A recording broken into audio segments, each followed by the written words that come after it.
It is also important to take note of the developmental milestone of the infant based on the gross motor, fine motor, language, social, and cognitive.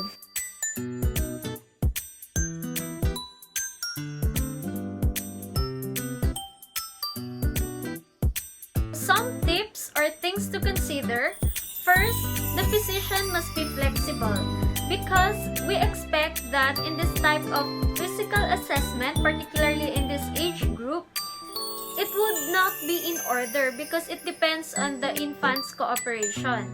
Second, remember that we need to perform it fast because the temperaments of the infants vary. They easily cry. And then next is the physical assessment in this age group is best done usually after 1 to 2 hours after feeding, wherein they are less cranky and less irritable because they are already full. And then next, we must use some toys and be playful to catch their attention. And last, allow the parents to hold their baby so that the infant would not get agitated. And we can perform the physical assessment smoothly. For the vital signs, starting with the BP, we must use the appropriate BP cuff that will fit appropriately to her arm. And then next, for the heart rate, we will use the bell side of the stethoscope. Then of course, we need the thermometer to check for the temperature and the pulse oximeter to check for the Otosat.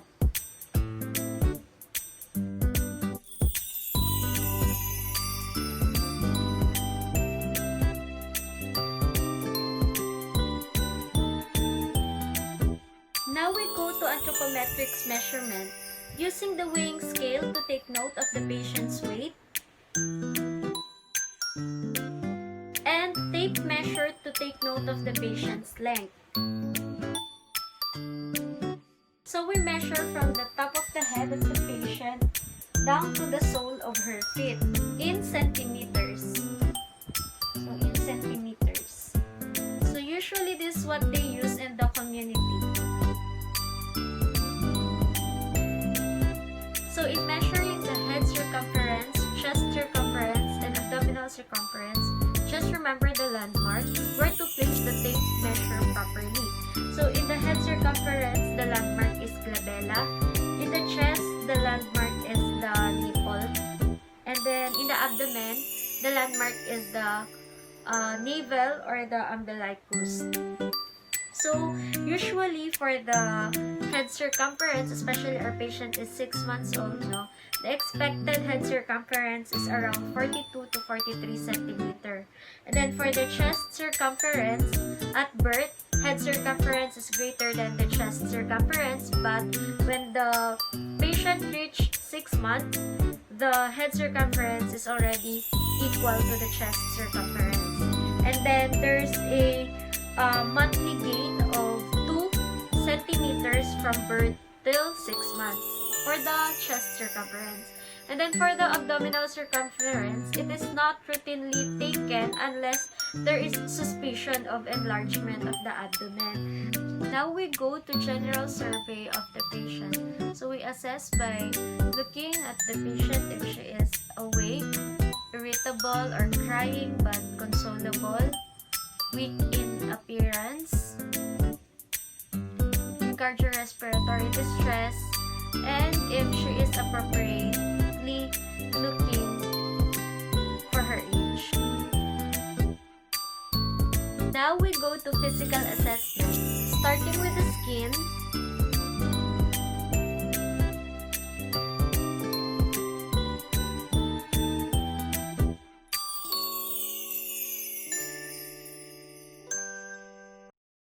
So for the head, don't forget to check the anterior and posterior fontanelles if they are closed, and also check if it is depressed because it is a sign of dehydration.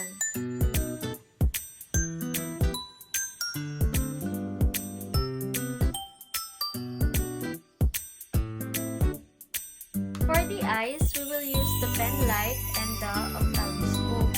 So we will use the pen light to see the pupils' reaction ophthalmoscope to see the presence of red-orange reflex.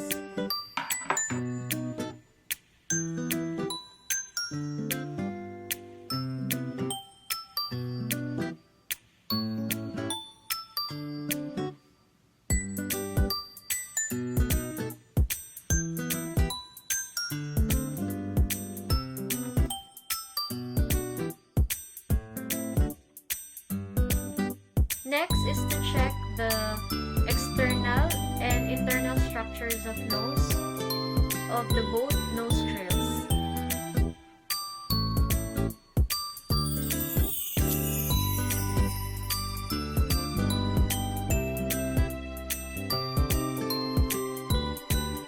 For the ear, we will check for the external and internal structures using the otoscope. And also, since the patient is infant, we will pull the pinna down and backward to visualize the internal structures of the ear.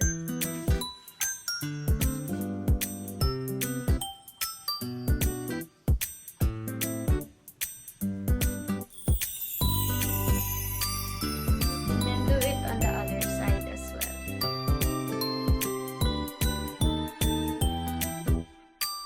For the mouth, we will use pen light and tongue depressor to visualize what's inside. And take note for any whitish spots or petechiae inside the patient's mouth. So take note if there's already an erupted tooth, and then the size of the tonsils, if the uvula is in midline, everything that you can see inside. So this should be done real quick because the patient might get irritable.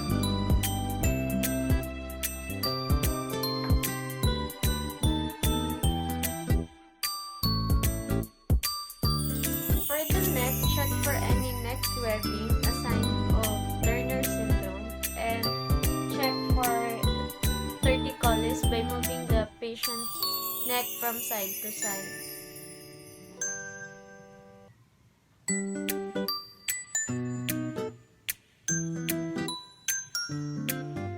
Check for lymph nodes as well.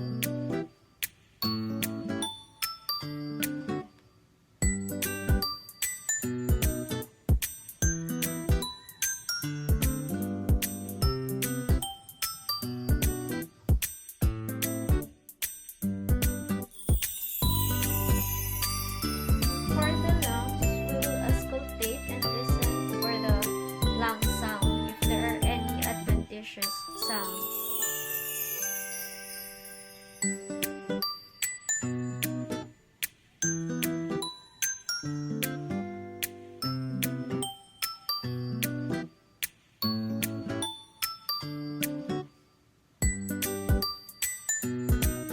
And then compare both sides.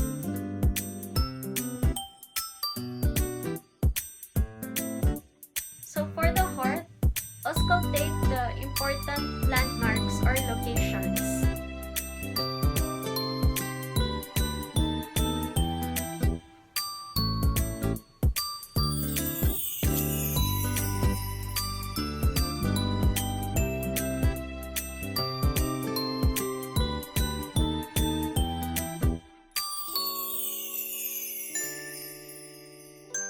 For the abdomen, also listen for the normal active bowel sound.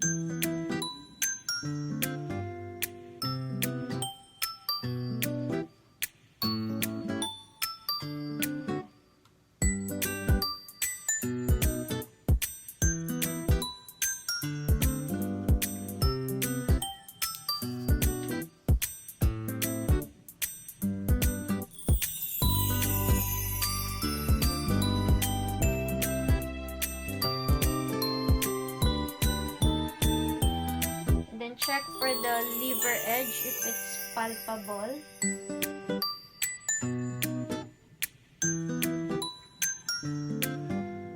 Or if you can note for any mass in the 4 quadrants. To test for hip dislocation, for the Barlow, flex the hip and then adduct. For ortolani, flex hip and then knees 90 degrees and then gently abduct.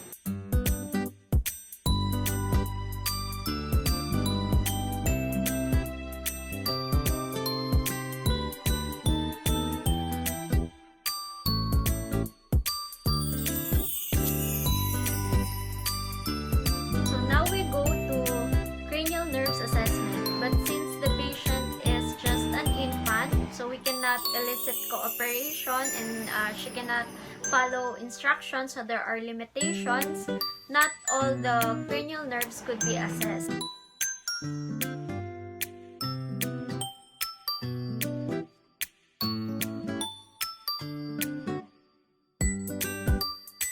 So for the continuation of the neurological exam, in the next part of this video, I would just like to apologize if these are only pictures because I only have half body dummy.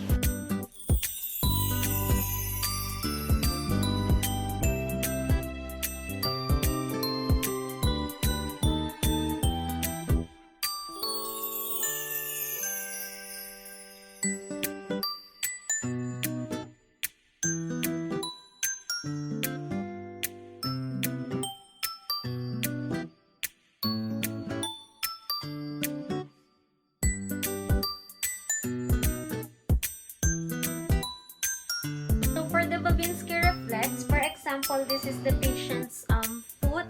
So we will just strike it using the C pattern. So from outer to inner, going to the big toe. So for example, like this. Or like this. And then it is positive for Babinski reflex when there is fanning upon striking it with the C technique. Babinski reflex usually lasts till 2 years old, but it could be gone as early as 1 year old. For the grasp reflex or the palmar reflex, as you can see, if the infant can hold my hand, meaning there's a positive grasp reflex. So same in the plantar reflex, when the patient feet can hold my hand, so there's a positive plantar reflex. For the rooting reflex, basically we just need to place our finger on the side of the infant's mouth, and then the mouth will follow towards that side. And then for the startle reflex, we will just hold the infant's hand